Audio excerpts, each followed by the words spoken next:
ఓం శ్రీమాత్రే నమః. ఈరోజు లలితా సహస్రనామములోని అమ్మవారి నామముల యొక్క అర్థములు తెలుసుకుందాము. కులోత్తీర్ణ భగారాధ్య మాయా మధుమతి మహీ ఘన అంబా గుహ్యకారాధ్య కోమలాంగి గురు ప్రియా.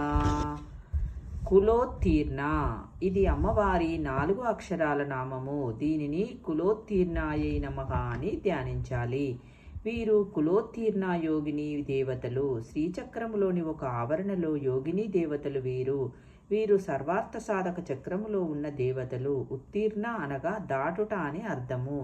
కులము నుంచి దాటించున్నది అర్థము. కులము అనగా సమూహము. భిన్నత్వము నుండి ఏకత్వమును పొందితే మోక్షము.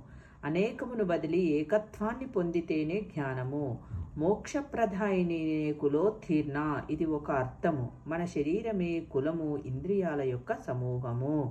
దీనిని దాటి జ్ఞానానికి వెళ్ళాలి అనగా షట్చక్రాలను దాటి సహస్రాన్ని చేరి అక్కడ ఉన్న శివశైక్యైక్య రూపిణి దర్శనం చేయించే తల్లి కులోత్తీర్ణ. మోక్ష మార్గమును చూపే తల్లిని కులోత్తీర్ణ అన్నారు వాగ్దేవతలు. భగారాధ్య ఇది అమ్మవారి 4 అక్షరాల నామము. దీనిని భగారాధ్యాయై నమః అని ధ్యానించాలి. భగుడు అనగా సూర్యుడు అని అర్థము. సూర్యునిలోని తేజోరూపిణిగా సూర్యమండలమునందు ఆరాధింపబడే తల్లి భగారాధ్య. భగము అనగా ఐశ్వర్యము అని అర్థము. ఐశ్వర్యములన్నింటిచే ఆధారింపబడే తల్లి అష్టభగములు ఆరాధించే తల్లి. భగము అనగా త్రికోణము. దీని అందు బిందు రూపముగా ఆరాధింపబడుతున్న తల్లి బిందురూప జగన్మాత. త్రికోణ బీజాక్షరమైన ఈ దేవనాగర లిపిలో ఏలో ఈ కారము దాగి ఉన్నది.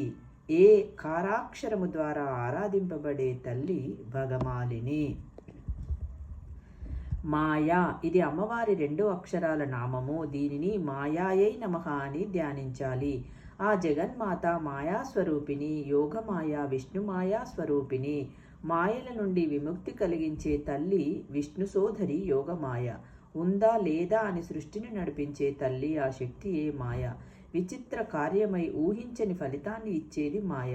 అవ్యక్త, ప్రకృతి, బీజం, అజ్ఞానం ఇవి మాయా పేర్లు. ఆ తల్లిని పట్టుకుంటే మాయాతీతురాలైన సత్ చిత్ ఆనందం దొరుకుతుంది. అమ్మ తప్ప అన్నము చింతన చేయకపోతే నేను దొరుకుతాను అంది ఆ తల్లి. జ్ఞానికి మాయ లేదు. ఎలా ఉంటుందో తెలియనిదే మాయ. ప్రపంచమంతా దీనితో నడుస్తున్నది. అమ్మ తెలిసాక మాయ తొలగిపోతుంది. ఇది అంతుపట్టని శక్తి. మధుమతి ఇది అమ్మవారి 4 అక్షరాల నామము. దీనిని మధుమత్యై నమః అని ధ్యానించాలి. మధువు అనగా ఆనందము. మధు స్వభావమే పరబ్రహ్మము. పరమాత్మ అందు తీపి కలగాలి. ప్రపంచమంతా నిండిన ఆనందమయ్యి మధుస్వరూపముగా వ్యాపించిన సారమే అమ్మ. జగత్తంతా పుష్పమైతే అమ్మ దానిలో సారంగా వ్యాపించి ఉన్నది కనుక మధుమతి. యోగులైన వారు దీనిపైనే దృష్టిని ఉంచి ఆ తల్లిని ఉపాసించి ఆనందాన్ని పొందుతారు. ఇదే అమ్మ యొక్క స్వరూపము. సారవస్తువుగా ఉన్న తల్లి కనిపించే లోకానందములన్నీ అల్పములే.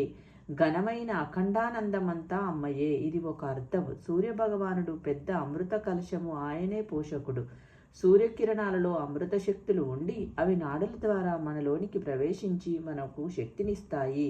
అన్ని వృక్షములు ఆయన నుండి ఆహారమును తయారు చేసుకుంటున్నాయి. పశువులు, రుద్రులు, ఆదిత్యులు అందరూ ఆ అమృతాన్ని అందుకుంటారు. సూర్యకిరణాలే మధువులు. ఆదిత్య మండలాంతర్గతగా ఉండి ప్రపంచాన్ని పోషించే అమ్మయే మధుమతి అన్నారు వాగ్దేవతలు. మహి ఇది అమ్మవారి 2 అక్షరాల నామము. దీన్ని మహ్యై నమః అని ధ్యానించాలి. క్షమాస్వరూపిణి అయిన భూదేవియే మహి. సూర్యుని నుండి అమృత శక్తిని పొందుతున్న భూమి అనేక రూపాలతో ఆ శక్తిని స్వీకరించి ఆ శక్తితో ఎన్నో ప్రయోజనాలను ఇస్తున్నది అమ్మయే ఆదిత్య స్వరూపిణి. సూర్యభగవానునికి నమస్కారం చేస్తే అమ్మకు చేసినట్లే కనుక భూమి రూపంలో ఉన్న తల్లిని మహి అన్నారు. రక్త గర్భ, స్వర్ణగర్భగా ఉండి ఎన్నో ధాతువులను ఇచ్చే తల్లి ఈ భూమాత. మహి అనగా గొప్పది అని అర్థము. ప్రకృతికి మహి అని పేరు. అన్నీ ఈ జగన్మాతయే కనుక మహి అన్నారు వాగ్దేవతలు. మిగతా వాటి అర్థాలు రేపటి వీడియోలో తెలుసుకుందాం.